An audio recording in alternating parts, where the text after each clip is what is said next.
ब्रह्ममुरारिसुरार्चितलिङ्गम् निर्मलभासितशोभितलिङ्गम् जन्मजदुःखविनाशकलिङ्गम् तत्प्रणमामि सदा शिवलिङ्गम्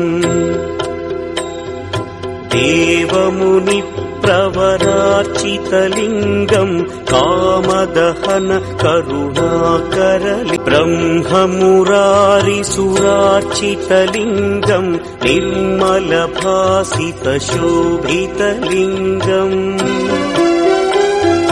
जन्मजदुःखविनाशकलिङ्गम् तत्प्रणमामि सदा शिवलिङ्गम्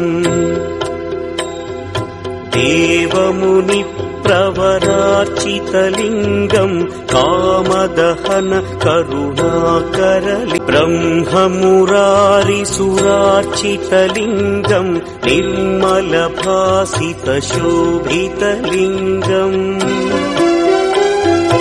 जन्मजदुःखविनाशकलिङ्गम् तत्प्रणमामि सदा शिवलिङ्गम्